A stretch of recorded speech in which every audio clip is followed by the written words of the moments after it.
Então, bem-vindos a mais um Cine Nuevo. Hoje nós falaremos sobre o filme Rosa e Momo, né? Um filme de 2020, disponível no Netflix, né? Do Eduardo Ponte, que narra a história, né, de uma sobrevivente do Holocausto que abre as portas, né? Abriga um menino, um garoto de rua, um menino descendente de senegaleses, né? E ali começa uma relação, uma amizade que não é muito provável, né, mas que acaba acontecendo. Então, aí nós temos a presença, né, novamente do querido Carlos De Biasi, né, o nosso doutorando em Tecnologia e Sociedade da UTFPR, também é editor jornalista da Universidade Federal do Paraná e professor da Pontifícia Universidade Católica, né, e do Egon Bianchini Calderari, né, que é mestre em administração, professor da UTFPR de Pato Branco, né, do curso de administração. Então, vamos iniciar ali com o De Biasi, falando sobre alguns aspectos técnicos, né, do filme. O que há de diferente nesse filme, o que há de interessante nele. Feito, então, olá, meus amigos, Francis, Egon, sempre um prazer estar aqui com vocês, né, nessa série do Nuevo Cinema aqui, né, e também a todos que estão assistindo a gente por aí, né, que de repente já viram os episódios anteriores, né, que já estão disponíveis e também estão nos acompanhando hoje, ou para quem acabou de chegar, né, e está acompanhando talvez de repente por causa do título, enfim, né, por causa do filme, que é um filme que está super disponível, né, acho que essa é uma característica bem interessante da gente dizer, né, faz parte aí de investimentos de uma das maiores companhias de produção de conteúdo audiovisual do momento, né, que é a Netflix, né, que tem por característica fazer esses investimentos em cinematografias nacionais, né? Então, da mesma forma como, digamos, tem o seu mainstream aí, né, nos Estados Unidos, né, com grandes lançamentos por lá, ela também, né, tem uma política de fomentar cineastas e produtores de conteúdo ao redor do mundo, né? Então, existe um catálogo aí super interessante de outras nacionalidades que a gente acaba entrando em contato, e isso é muito interessante, um ponto positivo pra caramba aí da Netflix, né? A gente tá falando de Rosa e Momo hoje, né? Ou, se preferirem, La Vita davanti a sé, né? Ou seja, a vida à frente dele, né? No seu título original, um filme dirigido por Eduardo Ponte, né? Que nada mais é do que o filho da Sophia Loren, né, que tá aí, né, no filme, estrela esse filme, né, ele é filho também de um importante produtor do cinema italiano clássico, né, que é o Carlo Ponti, né, que fez, enfim, uma série de outros filmes, produziu uma série de outros filmes aí de Fellini, você vai encontrar, né, enfim, dos grandes maestros aí do cinema italiano na sua história. Bom, é um filme que, se a gente for pensar ele tecnicamente, e aí eu vou voltar também, parece que o comentário é sempre o mesmo na perspectiva histórica, né? Você sempre vai voltar aí esse movimento do pós-guerra, né? Que, enfim, né, engendra várias coisas interessantes, mas é que justamente isso, ele é um super divisor de águas dentro da história do cinema, né? E aí a gente vai ver uma longa tradição também, e aí com características um tanto diferentes, né, do neorrealismo italiano, né, que aí vai se voltar para questões mais, enfim, sociais, né, também como outras cinematografias que a gente acabou vendo aí nos outros filmes, né, e aí é meio impossível, né, que os cinemas, que o cinema italiano se desprenda disso, né, principalmente com uma questão que é muito forte no Rosa e Momo, né, que é esse casting, né, escolhido, né, esse rapaz, né, que faz aí o menino, né, na verdade, né, que faz o Momo, né, é um ator super jovem, né, uma criança, enfim, né, e aí o cinema italiano sempre teve isso, né, essa questão de conseguir dirigir muito bem atores mirins, né, atores muito jovens de primeiro papel, né, então a gente vai encontrar, até com essa figura de alguém mais velho que conduz durante a narrativa, né, a gente vai encontrar aí, desde o Ladrões de Bicicleta, lá o filme classicíssimo do neorrealismo italiano. A gente vai encontrar mais adiante lá no final dos anos 80, né, o Cine Paradiso, que também traz uma coisa muito parecida, né? Então, de alguma forma, a cinematografia italiana, ela possui essa característica bastante mágica, né? Não é a única, né? Mas possui essa característica bastante mágica de conseguir dirigir não atores e fazê-los com que, né, eles exerçam e desempenham papéis absolutamente incríveis durante a narrativa, tá? Além desses exemplos aí que se possa citar, né, do não ator mirim nesse caso, eu citaria um filme mais recente, né, chamado César Deve Morrer, né, Cesare Deve Morire, né, que é um filme em que você tem presidiários fazendo Shakespeare dentro de uma cadeia, e é incrível nesse ponto de vista do não ator, tá? Então, assim, são pequenos exemplos, existem vários e vários outros, né? Esses realizadores, eles têm por definição esse tipo de característica, de conseguir extrair muito bem, né, atuações de não atores, certo? Além disso, se a gente pensar no filme esteticamente, né, e a gente tem uma característica muito interessante, e aí do ponto de vista mais, talvez, da colorimetria do filme, né, em que você tem dois universos muito claros colocados ali, né, um universo da Rosa e outro universo do Momo, né, e isso ele é trabalhado esteticamente, né, e aí nesse filme a gente tem um belo exemplo de progressão, né, de cores durante o filme e também de figurinos, vamos dizer assim, tá? Então, assim, se o filme é esse encontro entre por um lado, essa senhora, né, vamos dizer, habitante clássica daquele espaço, né, por outro lado, você tem aquele que vem de fora, ou aquele que não se vê como alguém que é daquele espaço, por mais que ele seja desde praticamente os primeiros meses de vida, né, como ele mesmo diz durante o filme, mas ele se encontra deslocado. Então você tem, assim, no universo de Rosa, as cores, elas são mais avermelhadas, né, elas são mais tons mais quentes, porém mais opacos, né, no começo do filme, né.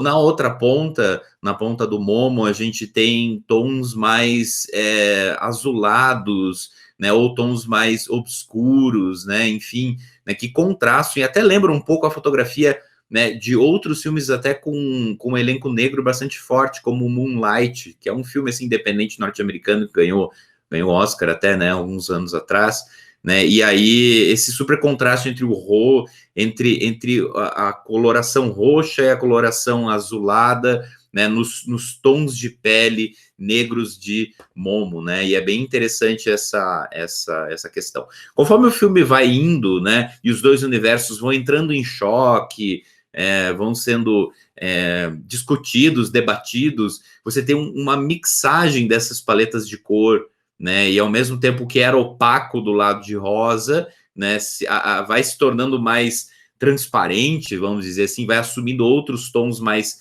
suavizantes, né, e ao mesmo tempo o mundo do Momo vai se colorindo aos poucos, né, vai trazendo outros tons, né, vai ficando mais quente, mais próximo, né. Da mesma forma, lá no Momo, a gente observa os enquadramentos no começo do filme, colocam ele mais solitariamente ou em contraposição a quem ele está falando, né? Então, assim, alguns truques de câmera, né? Se você lembrar bem, aquele momento que ele encontra o quarto dele pela primeira vez, né? Em que ele fica acuado, vamos dizer assim, né? Individualizado, né? Pequeno no espaço. Aos poucos ele vai entrando nos quadros com os personagens, né? Nas composições, e aí ele passa a ser incluído dentro daquela sociedade, tá? Então, assim, o que a gente lê, né, do ponto de vista do enredo dessa maneira, tecnicamente ele é trabalhado através das cores, do figurino, dos planos de câmera e até das lentes que são usadas, né, e que causam algumas distorções em algumas coisas, né? Tecnicamente falando, a gente fala a lente grande angular, né, que acaba criando esse afastamento e esse espaço, né, entre os personagens, né? É uma característica técnica que é usada daí na história para fazer toda essa questão da socialização, dos dois mundos que se chocam e depois se encontram e, enfim, tem um acolhimento maior. Tá? Então, tecnicamente, eu diria a quem assiste, né, preste atenção nessas questões que eu acho que são as mais prementes. Então, uma atuação, né, voltada bem a esse não ator, né, e também, tecnicamente, assim, esse encontro das cores e os enquadramentos em si. Certo? Bem observado, De Biasi. É interessante que o que faz a transição das mudanças de cores dos enquadramentos do Momo é o aparecimento, em grande medida, do leão, né? Que ele imagina, né? Perfeito, sim. Que eu acho que é um... Mas eu não tinha observado exatamente isso que você tinha me dito, dessa transição das cores de um e de outro personagem, né? E aí, quando você me disse, eu me lembrei, é verdade, né? O aparecimento do leão, que é uma cor vibrante, né? Um amarelo, faz essa transição muito... e deixa o filme... pega, né, nas sutilezas, né? A gente é atraído nessas sutilezas, né? E Egon, o que você poderia falar do roteiro aí, das curiosidades do roteiro, né? Francis, De Biasi, novamente é um prazer estar com vocês aqui. Trouxe algumas informações a respeito do roteiro, porque em pesquisas que eu realizei, eu fiquei até um tanto curioso, né? Para entender um pouco melhor, né, se era um roteiro original, se era uma adaptação, né? E esse filme ele foi adaptado de uma obra do escritor francês Romain Gary, né, La Vie de François, que é uma obra que ele escreveu lá em 75 e que ganhou o prêmio Prix Goncourt lá na França, que é o ápice, né, de qualquer prêmio fornecido pela Associação Literária Francesa. A grande questão é que esse prêmio é só dado uma vez à vida, né? Então, um escritor ou uma escritora, eles não podem receber esse prêmio mais de uma vez. E o Romain Gary ele recebeu pela segunda vez com esse livro. Por quê? Porque ele lançou o livro com o pseudônimo de Émile Jarrat, né? Aí o que acontece? Ele lança esse livro com pseudônimo e ele organizou todo um esquema com um advogado, com alguns conhecidos da editora. Ele já tinha lançado um livro anterior que foi muito bem recebido pelos franceses, que acabou se tornando um best-seller, e aí ele apostou numa segunda cartada, né, que era La Vie de François, e né, ele montou um esquema, convidou um primo para dar uma entrevista fingindo que era ele, né, e esse primo foi fotografado, e daí né, ele construiu a imagem desse Émile Jarrat como um escritor excluso, que vivia no Brasil, inclusive, né, isolado, tinha fugido da França, e a Associação Francesa não viu problema em fornecer, né, ceder esse prêmio para alguém que né, era desconhecido dos holofotes, que não era um escritor famoso, ele acabou recebendo. E a farsa acabou sendo revelada somente após a morte dele. Né? Antes de cometer suicídio, ele deixou uma obra, na verdade, uma síntese do golpe dele, né, que ele denominou Vida e Morte de Émile Jarrat, pediu para o filho dele publicar, foi publicado acho que 7, 8 meses depois, em 1981. Então gerou-se um escândalo tremendo né, na França e todo mundo ficou surpreso, né? Alguns já suspeitavam, mas não imaginavam que ele fosse o nome por trás, né? Esse roteiro, né?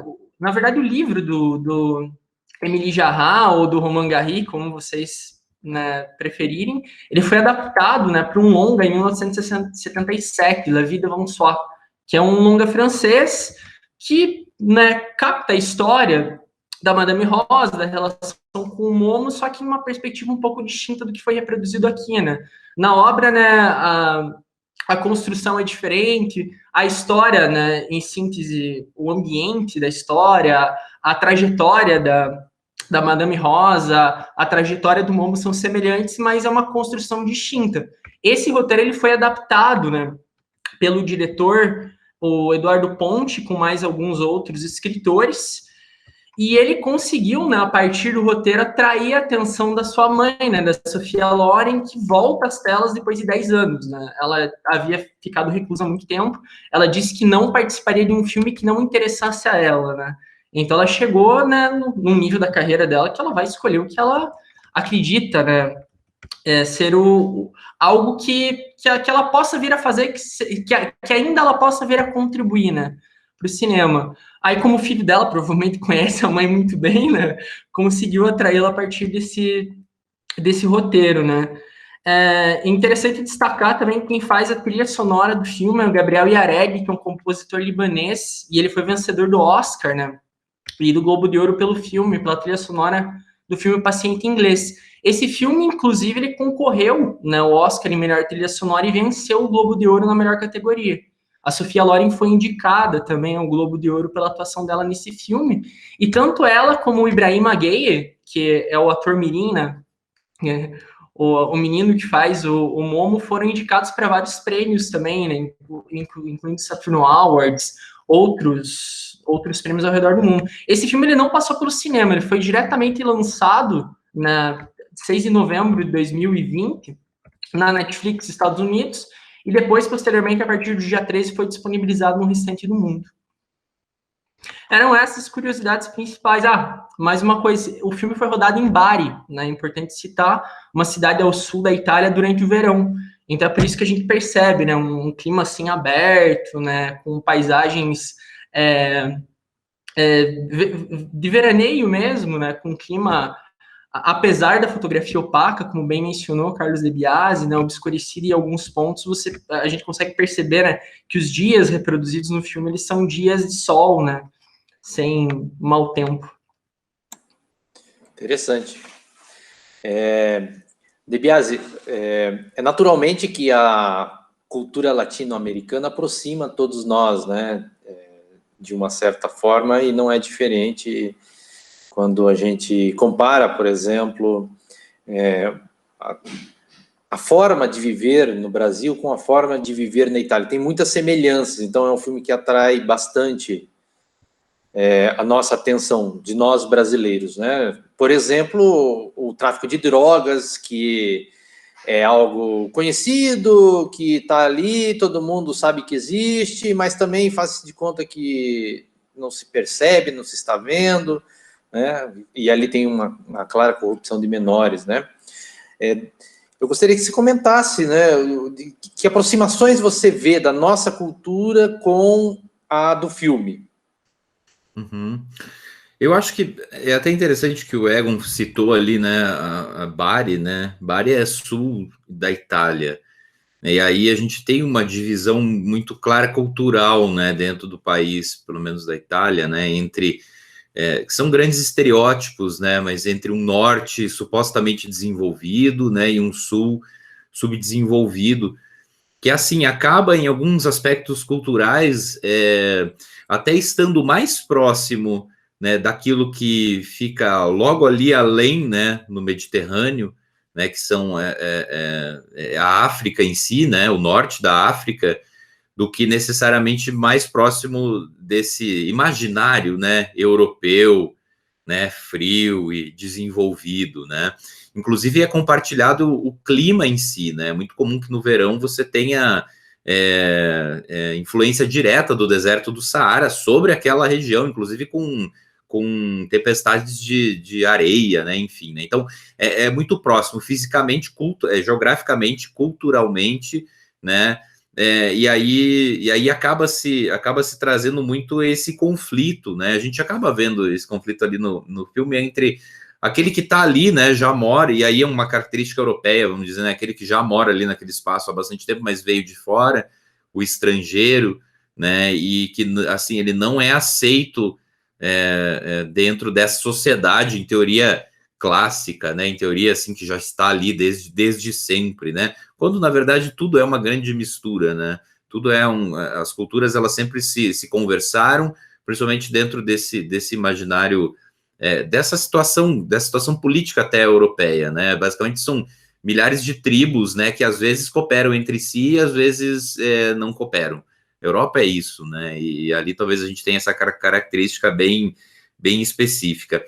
Se você pensa, né, nas temáticas do Brasil, né, trazendo, né, essa questão, né, cultural, né, e talvez essa discussão a respeito desses temas, né, que você traz aí das drogas, né, dessa marginalidade, né, a gente consegue se identificar bastante, né, lembrando que a gente passa, de certa forma, culturalmente por essa identificação com esse ser latino, né? O ser latino que ali na Europa talvez seja traduzida pela Itália, pela Espanha, pelos nossos ibéricos, enfim, né? Que acabam colonizando a gente e a gente acaba pegando muito, né, dessa questão, né? Então, eu acho que a gente, como espectador brasileiro, né, se identifica, né, nesse sentido com essa parte da nossa história, né? Enfim, da história em si, mas também por identificar cinematograficamente, né, com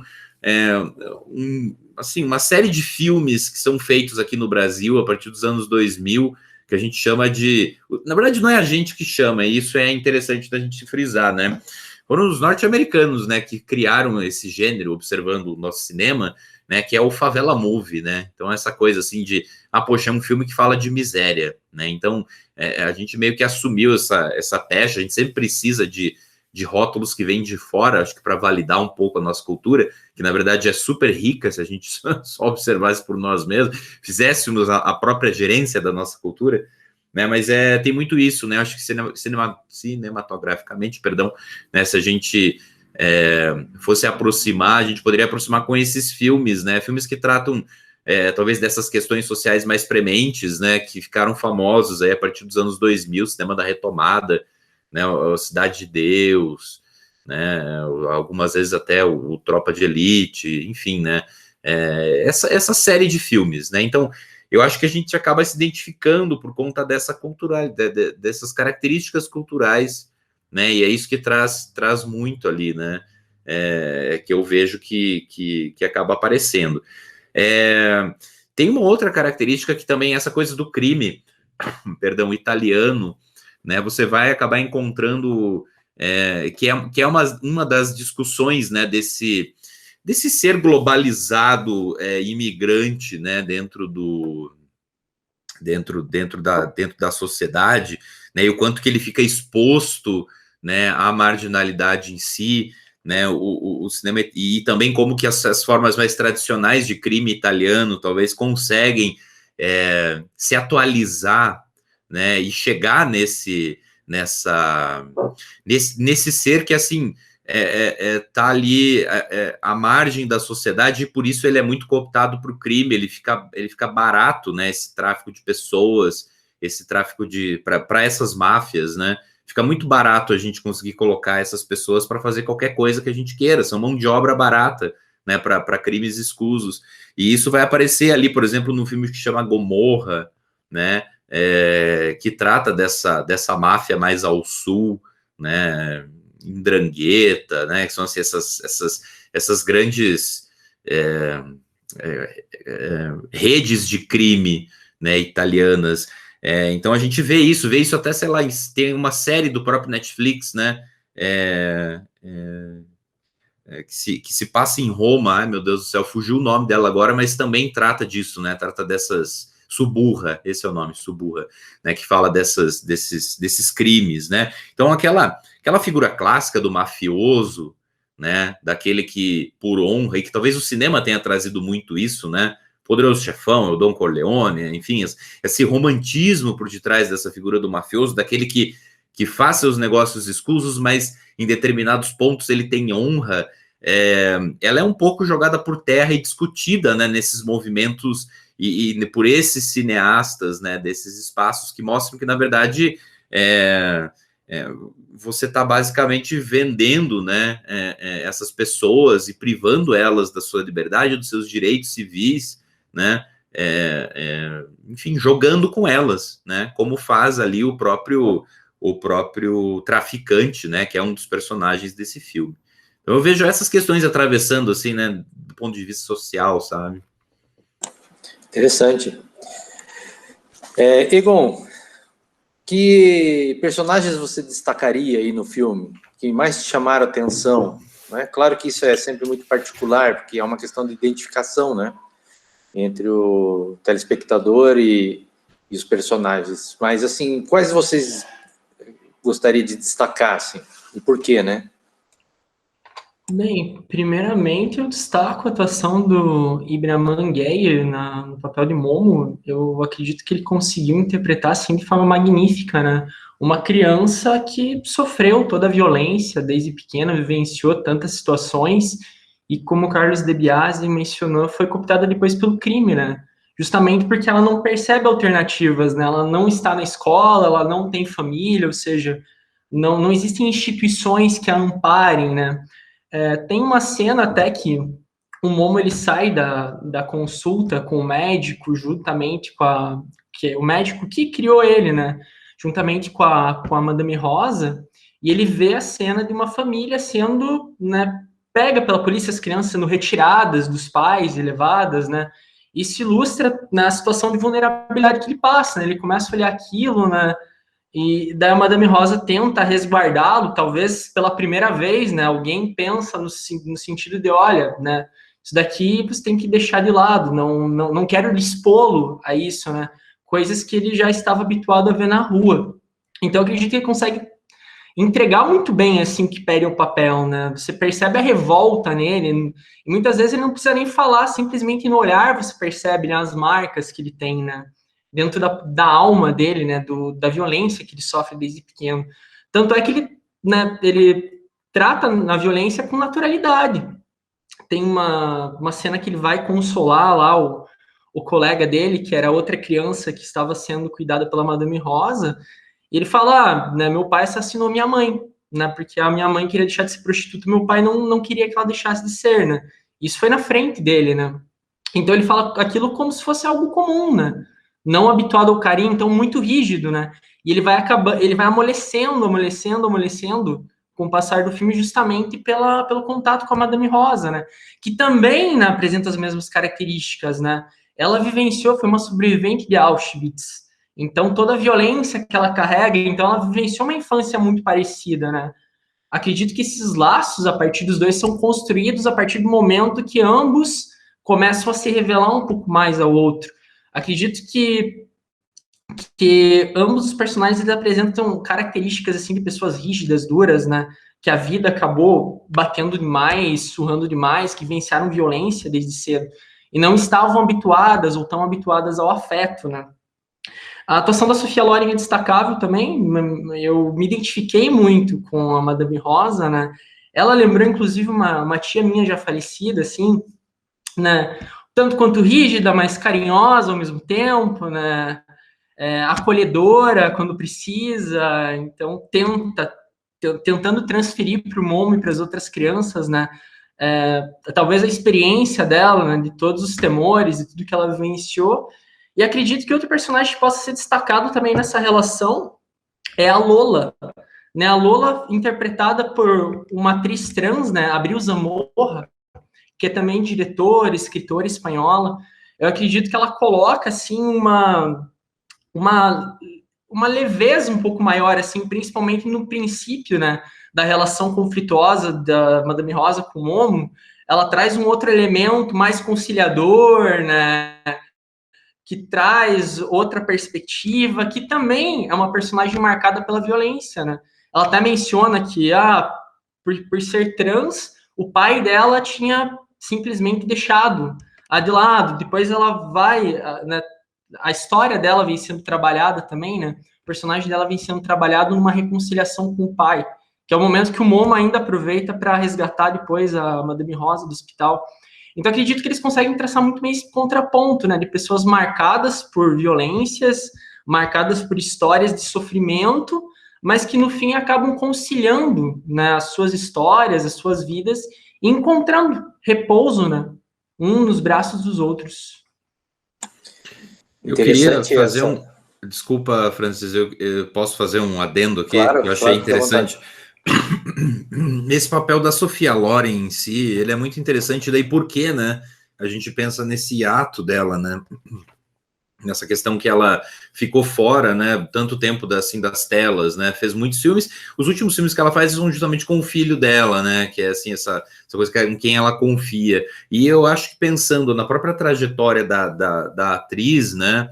é um papel marcante para ela, porque é muito difícil, eu acho que até para a própria imagem de Sophia Loren, né, a gente imaginar ela idosa, debilitada, alguém que vai perdendo a memória aos poucos, né, e eu acho que, não sei, é aquela pessoa que, assim, é uma das grandes musas, né, do cinema, desse cinema clássico, assim, né, e sempre passou por esse endeusamento e por essa perfeição da sua imagem, né, então eu acho que foi um processo muito interessante para ela mesma, né, eu vejo assim, né, que você revelar essa fragilidade, né, se admitir velha, né, se admitir assim como alguém que envelheceu, enfim, né? Aqui eu falo no aspecto mais positivo dessa velhice, né? Passar por esse exame, assim, eu acho super interessante e eu acho até impactante, assim, pro espectador que conhece, né? O trabalho de Sophia Loren desde muitos anos, né? Chegar e ver o quanto que foi um desafio, eu acho que para ela mesma, né? Fazer esse papel em si. Né? Então isso me veio na cabeça quando eu estava assistindo, gostaria de fazer um adendo ali das coisas dos personagens, né, que eu acho que é interessante também de se observar, né? Exatamente, assim, a atuação dela mostra que ela permanece, né, com uma atuação em alto nível, né, isso reconhecidamente por todos, né, a ideia de que a idade cronológica inclusive, quanto maior pode melhorar a atuação. É só a gente lembrar da Fernanda Montenegro no Centauro do Brasil, né? Que é, na verdade, um primor de atuação, né? Só não ganhou, acho que o Prêmio de Ouro lá, o festival lá, né? Porque ficou até sabendo depois que houve muito lobby para que um outro filme ganhasse no lugar de Central do Brasil, né? Isso foi revelado até recentemente. E em questão da atuação da Lola, né, como da leveza mesmo, né, os momentos em que ela aparece, então tem um momento que ela coloca uma música, que inclusive acho que é uma música da Elza Soares, se eu não me engano, né, que ela começa a dançar com a Rosa ali, e eles ficam olhando os meninos, assim, um pouco desconfiado, mas daqui a pouco parece que entram no clima também, do jeitinho deles, né, e o filme, ele sai daquela rispidez, daquela rigidez de uma vida difícil de todo mundo para algo mais, né, mais harmônico, mesmo que seja por alguns instantes, né, quando eles vão, por exemplo, também tomar um lanche num lugar lá, né, enfim, né, também é uma atuação assim que quebra, né, vai quebrando o gelo, ao mesmo tempo que vai introduzindo novas reflexões, né, de que é possível ter momentos bons, diferenciados, apesar de tantas dificuldades que as pessoas naturalmente enfrentam na vida, né? Eu acho que esse é um ponto também bastante importante.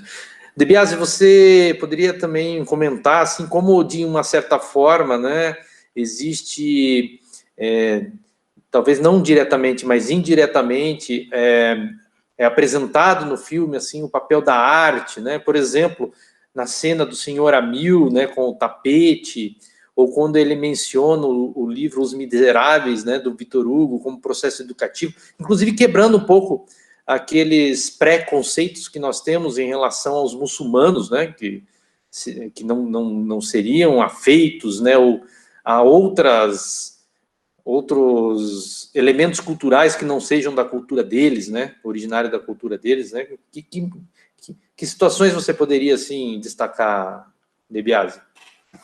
Eu acho que tem uma mensagem bem clara, eu queria até propor ter uma certa análise, né, desse roteiro, que eu acho que aí tem uma mensagem clara de que, né, a arte salva, né, assim, um conceito desse, né, de que a arte ou o estudo, né, ele pode te tirar dessa situação, né, de miséria, vamos dizer assim, né, e aí, claro que a obra dos Miseráveis colocada ali no meio, ela tá bem nessa linha, né, e até o livro como um ato simbólico que ele é destruído em determinada sequência, ou cai as páginas, mas elas sempre podem voltar, né? Elas sempre podem arrumar ela e daí seguir em frente, né? Ou talvez com essa figura, né, do tapete que precisa de alguém para fazer ele funcionar de novo, né? E daí, no caso, o menino lá, ele é um ótimo tecelão, né, desse tapete que está ali parado, né, por conta desse personagem, né, que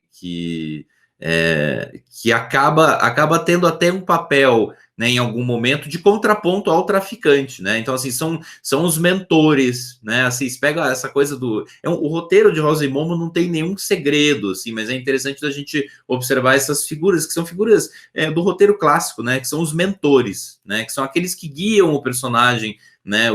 Como se fossem os cicerones, né? Mas além do cicerone que só mostra e comenta, o mentor, ele tem essa coisa de te colocar no caminho, né? E aí você tem esse confronto ali, né? Quase como o bem e o mal, né? Vamos dizer, o bom caminho, aquele caminho virtuoso, e o caminho fácil, mas também mentiroso, vamos dizer assim, né?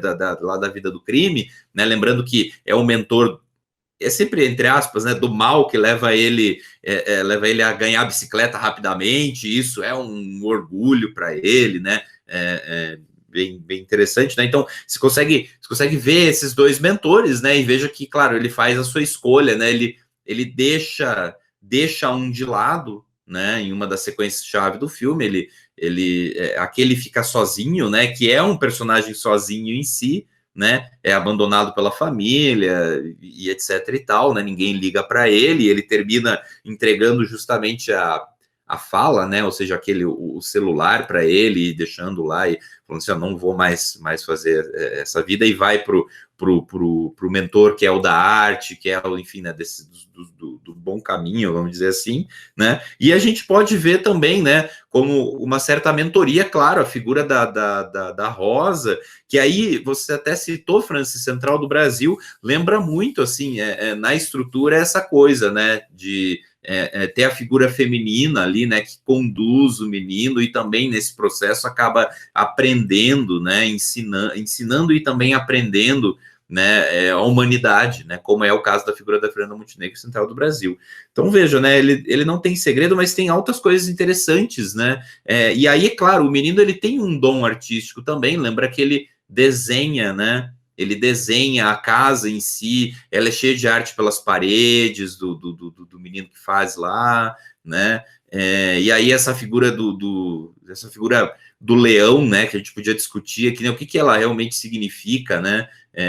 Quais são os desmembramentos culturais, sígnicos, né? Dentro dessa figura e da forma como ela aparece ali, né? Retratada, né? Mas eu acho que tem essa mensagem acima de tudo, né? Poxa, a arte, a cultura, né, a literatura, elas vão te salvar de alguma forma, vão te tirar de uma situação de miséria, que eu acho bem interessante e é bem educativo, né? O cinema pode ser educativo sem ser chato, né? Sem ser diletante demais, né? E esse filme realmente ele acaba sendo ele acaba te ensinando isso por um caminho muito, muito gostoso, né? Muito prazeroso, de alguma forma. Exatamente. Egon, quem salva quem? Rosa salva o Momo ou o Momo salva a Rosa? Eu acho que ambos seguram, né, juntos, né, evitam cair. Um apoia o outro. Eu acho interessante uma frase até que o Momo menciona, quando ele fica sabendo ali, houve uma conversa com o médico e a Lola na sala, que ele menciona, olha, não sei quanto tempo ela tem de vida, não sei quanto ela pode, né, viver mais, mas o hospital é o melhor lugar para ela nesse momento, né? Então, primeiramente, né, eu pensei, tá, mas para quem é o melhor lugar? Para eles, né? Digamos assim, que se livram de um problema, né? E eu acho interessante, né, que até o momento em que Dona Rosa, Madame Rosa, ela era útil, né, para cuidar das crianças, para cuidar de todos ali, né? Ela tinha, digamos assim, o seu valor, né? A partir do momento que ela precisa de apoio, ela é descartada e vai para o hospital. E acho interessante como o Momo, né, percebe aquela cena, até ele reflete, né? Ele fala, não é verdade o que dizem sobre a natureza, né? Que ela tem razão, que ela age racionalmente, ela faz coisas sem sentido, né? Ele fala, às vezes são flores, às vezes são animais, e às vezes é uma velha senhora no hospital. Então, acho que ele retoma, digamos assim, o passado, né? Toda a vida, o sofrimento, né? Então, será que vale a pena o sofrimento dessa vida, né? Para terminar assim, né? Por que a gente guarda essas boas memórias se no final tudo é ruim, né? Aí ele toma, né, coragem, vai até a Dona Rosa e dá o suporte que, na verdade, ela deu para ele, né? Ali ele já estava mais consciente da situação, né? Ele já estava percebendo que, o caminho, na verdade, a disciplina, né, que ela exigia dele, na verdade, era por amor, né? Então, eles criaram um laço, um vínculo, né? E no final, acho bem interessante, né, que ele traz as flores de plástico, né, para representar uma memória. Eu acho que isso é muito simbólico, porque, ao que tudo indica, ela tem uma doença mental degenerativa, né? Talvez Alzheimer. Então, ela começa a reviver o passado porque ela não consegue, ela tem lapsos do passado e não consegue mais fixar no presente. Então, o que ele faz, na verdade, é amenizar a aflição dela, porque as memórias dela remetiam a Auschwitz, remetiam à prisão, remetiam a coisas ruins. Então, ele retoma uma memória afetiva dela, traz ela, digamos assim, para uma outra realidade, né? Proporciona um final para ela que talvez na concepção dele fosse digno, né? Acho que é isso. Penso que é isso. É um filme de verdade, assim, muito emocionante. Eu me emocionei bastante assistindo ele. E De Biasi, para a gente finalizar aqui, me dê algumas razões para as pessoas assistirem o filme, além das que foram postas aqui. Eu acho, acima de tudo, o que é legal, né? Assim, bacana pra caramba é a disponibilidade dele, né? Disponibilidade em todos os sentidos, né? Por estar no serviço de streaming, que a maior parte das pessoas tem, então é só você entrar no catálogo e dar um play, né? Mas também pela disponibilidade do filme, por aquilo que ele quer te oferecer, né? Então eu acho que é um filme, assim, muito interessante, talvez para aquelas pessoas que têm talvez algum preconceito com o cinema que não é o cinema norte-americano, que não é o cinema falado em inglês, que não é aquele cinema que a gente vê, o cinemão de todos os dias, né? Então, assim, poxa, é um filme que você vai ouvir as pessoas falando uma outra língua, né? E isso talvez cause algum estranhamento, né? Eu penso que às vezes são raros os filmes. De novo, né? Olha o rótulo internacional que os americanos dão, né? Para qualquer filme que não seja feito no território deles, né? Então, assim, a gente vê pouco esse cinema internacional, né? Então, eu acho que ajuda, é um primeiro passo, assim, talvez, para as pessoas entenderem, né? Que, poxa, existem outras cinematografias, existem outras visualidades, existem outras questões sendo trabalhadas no resto do mundo todo, né? A gente não tem que ficar baseado só em uma cinematografia, em uma tradição importantíssima, claro, né? Assim, muito avançada, né? Assim, na sua linguagem, na sua edição, nos seus aspectos técnicos, né? Mas, assim, existem muitas outras coisas, existem muito mais mundos além desse, né? Então, poxa, eu diria assim, poxa, assista porque é um filme muito acessível e vai te levar a pensar coisas, né? Em específico que você não está pensando por aí, né?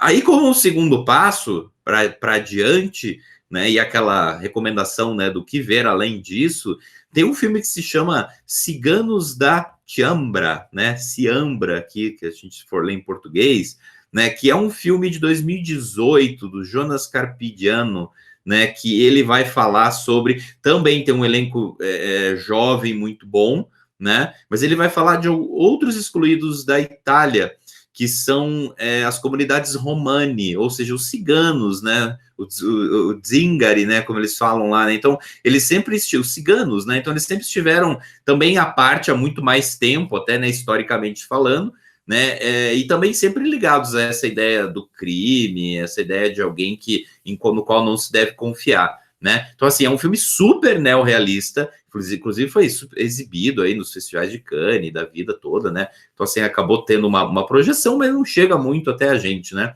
Então, tá aí, né? Eu diria que num segundo momento, assista esse filme, que ele também traz questões interessantes, né? Pra gente entender um pouco mais esse papel, né, dos excluídos, essa intolerância, né, aí da sociedade para com aqueles que são ou identificados como, né, diferentes, diversos, estrangeiros, etc. Tá? Então, Ciganos da Ciambra, essa seria a minha dica, além de assista Rosa e Momo. Legal, obrigado, De Biasi. pela indicação, né? Egon. Quantos motivos, eu acredito que, né, vivenciar uma história diferente daquilo que o cinema americano proporciona, como o DiBiase mencionou, uma história mais afetiva, mais emotiva, né, sem aquela necessidade de trilhas sonoras berrantes, de violência explosiva na tela da televisão, né, algo mais sutil, subjetivo. Quanto à indicação, eu vou recomendar novamente, né, a Agnès Varda, em um documentário que ela gravou com o Gier, que é um fotógrafo francês, né, que tem alguns projetos sociais desenvolvidos aqui no Brasil já há mais de 10 anos, chamado Visage Village, né, rostos cidades, né, numa tradução literal do francês. É um documentário super interessante para a gente analisar assim, a mescla entre a experiência da Varda e a juventude, principalmente a empolgação do GR, né? Eles viajam pela França, eles ficaram 18 meses viajando pela França com um caminhão cabine, né? Eles adaptaram o caminhão como se fosse uma cabine fotográfica. Então, com isso, eles entrevistam pessoas, eles fotografam pessoas, eles imprimem, né? Que é uma característica do trabalho do GR, eles imprimem grandes fotos e plotam em lugares, em locais, em espaços, nessas vilas, nessas cidades que eles passam.